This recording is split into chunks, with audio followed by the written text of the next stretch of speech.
Hello everybody. Today we're going to be wrapping up the last remaining things that I have on Chrysler, and I wanted to start us off with this 2016 Jeep Grand Cherokee brochure that I got when actually I was helping my friend lease a Jeep Cherokee. And I wanted to start with this because it's a huge brochure that's really beautiful. It's got like these ridges. It almost feels like a plasticky material. It's got the embossing here. It's got very, very nice and huge. So I want to start us off with this kind of on the whole, Dodge, Chrysler, Jeep brands. But then also I'm going to be showing you this, and this is not going to take very long. These are the Chrysler brochures. So 2015, 18, 19, 20, and then 21. I only have the Chrysler Pacifica one, the minivan. And compared to some of the older Chrysler stuff, which, look at this, the Chrysler 300 brochure from 2016 and this Jeep Cherokee, Grand Cherokee brochure.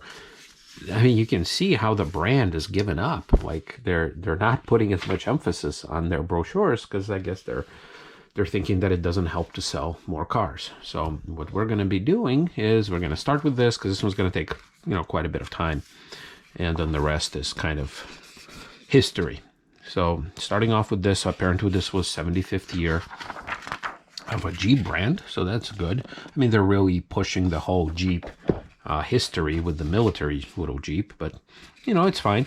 I'm glad to see so many details. Like I already mentioned this up here, but you got all huge, all different colors and everything, and beautiful. Most awarded SUV ever. I mean, for me, SUVs are not really my thing. I mean, I enjoy them and they're fine, just not my vehicle of choice. But it's interesting to see that a Jeep, especially the Grand Cherokee, kind of struck an interesting chord with the public where it's cheap enough where a lot of people can afford it, especially the lower trim levels. But then it's also fancy enough where people who can afford better vehicles can actually, buy Jeep, especially the Grand Cherokee ones. It kind of struck an interesting balance. So, and actually the friend who I was, shopping with and kind of he ended up leasing one actually too. So this is 2016. So he actually, that lease already ran out and he leased a second Jeep Grand Cherokee. He's actually a dentist. So, once again, it shows that people who can, I'm assuming, can afford a more premium vehicle decided to do the Jeep Grand Cherokee. All right, so very nice, very huge, very heavy brochure. So we got, family driving, and all right, so here they're drawing a comparison between sailing and driving a Jeep. Okay, I mean, don't really know what they're trying to say there. I guess because you can tow a boat with it. I don't know. Or it's the freedom. Here we go again. You got Jeep Grand Cherokee in the water, and then you have a boat in the water. Okay. All right, nautical theme, kind of with their, their select terrain system, mud, rock, snow, sand, auto. I like how the auto ended up in the water. So do they have a water selection there as well? And yeah, you got all the, I mean, they selected it to put a very small picture. There's probably a better one there. So you have the 4 low, 4 high. You have the auto leveling suspension, which you can raise up and down. Sounds good. Alrighty, here we go again. A couple just staring somewhere. And then they've got their Jeep. Yeah, I wonder how many people actually do that in their Jeeps. Especially the Grand Cherokees. So absolute best awaits you. Alright, here we go again. Got the bridge, kind of looks like a sail. And you have no traffic, which never happens. Have a little start-stop button with wood. Good. Have the wood steering wheel. That's nice that they didn't shy away from that. And it is heated also, I think 360 degrees, like it does on other Chrysler vehicles. Yeah, there we go. So I like the fact that they are, they're not cheapening out. And I think the current Jeep Grand Cherokee's interiors are even nicer, but these are nice. They're nice to sit in. I mean, they're not the highest quality materials, but they are good nonetheless. And then you have the SRT. I mean, I don't know how many people would select an SRT, but I guess if you can afford it, why not? So 160 miles an hour top speed. All right, where are you going to go with that? 0 to 60 in 4.8 seconds. But it's interesting how they mention it, but then they immediately move back to the more luxurious, way more subdued. You know, you have a couple going to a restaurant, or here they are sitting in a restaurant. You have this nice scenery. So they're not too focused on their SRT line, because I'm assuming they have a different brochure for that, you know, along with other SRT. All right, man, this thing just never ends. You have page after page after page. All right, interiors are nice. So this is their Summit, is their, you know, their peak, their top trim level. Interesting to see. Doesn't this look like a pot plant? Somebody's staring at a pot plant. So, yeah, and, you know, for a Jeep, you know, no wonder Chrysler only has, you know, 2 vehicles at this point, and Jeep is doing well. Yeah, because they found a niche market, and it also has to do with the fact that a lot of people are buying high-end trucks right now.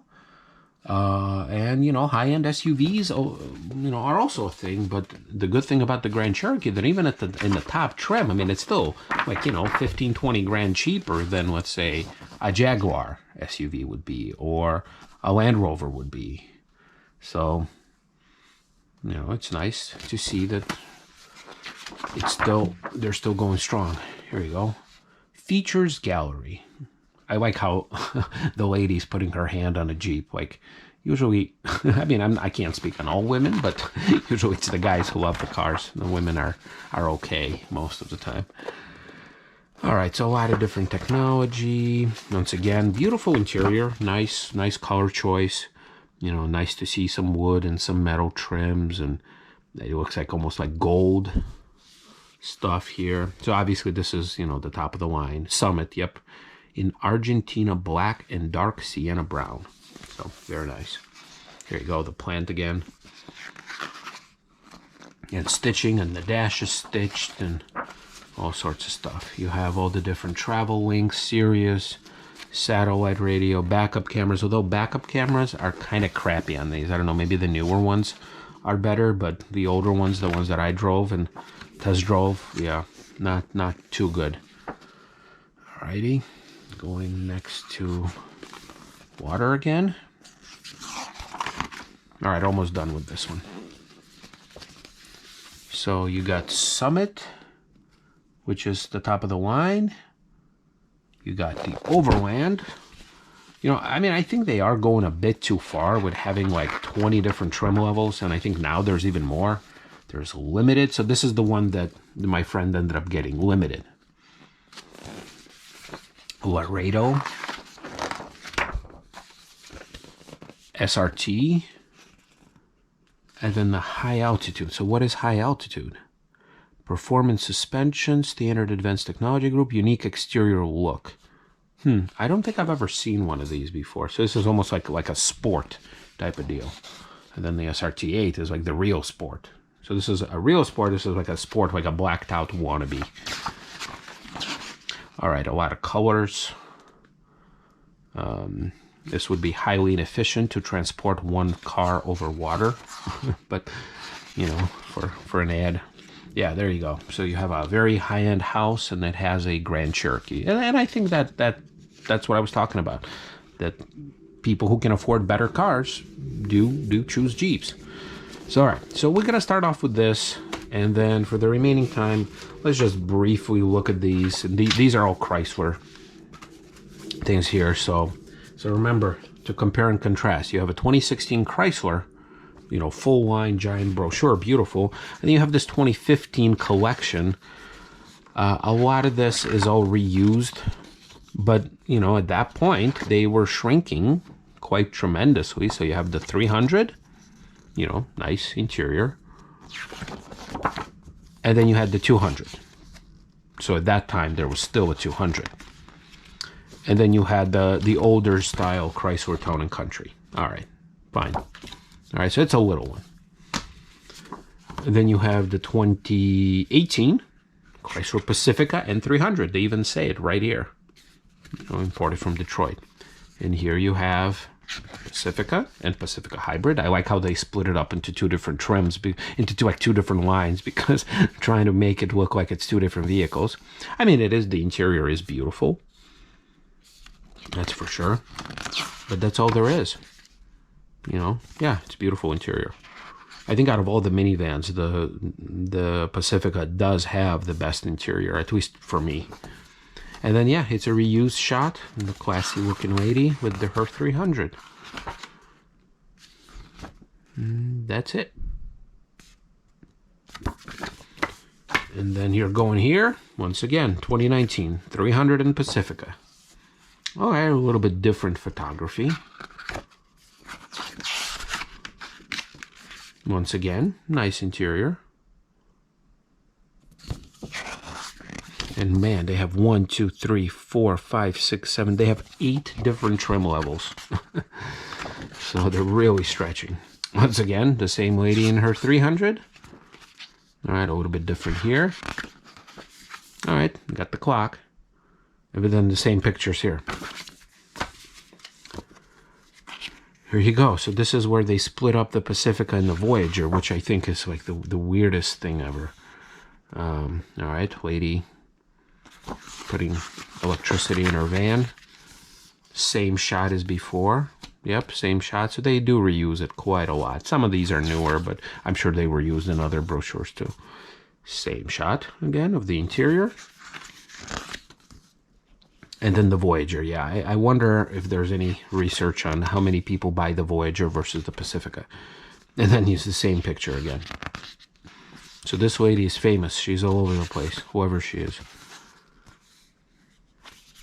All right. And then the last thing. I think this is a designated Pacifica one. And I think this was the brochure that I got from the last auto show that I went to, the 2020 Chicago Auto Show. And I don't know why I didn't grab a 300 one. Maybe they didn't have it. But all right, well, so once again, very high-end house. And got a family. Although, where's the guy? I don't know. Where's the father? Supposedly. All right. There you go. Pacifica. Very cute child. Duty. What does it say? Oh, double duty. So, all right. Once again, this house that looks like it costs millions of dollars, and it has a hybrid minivan.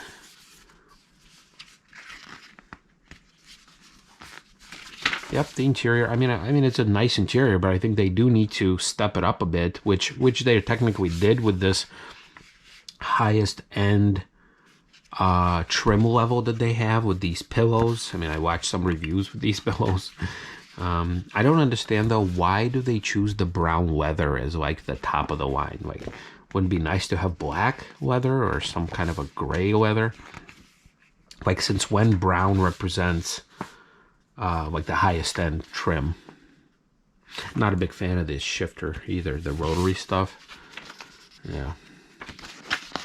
All right, and that is it. That is all we have. So as you can see, older stuff makes a lot more sense, has a lot more effort and emphasis on higher quality and stuff. And then you have these, which obviously I picked up somewhere, somehow, and they're all very tiny, and they only have technically 2 vehicles in their lineup, and I hope that they'll come up with something else, because otherwise, I mean, they might lose Chrysler. They'll just have Jeep and Dodge. So, all right, everybody. Next time, we'll bring you some other brochures. See ya.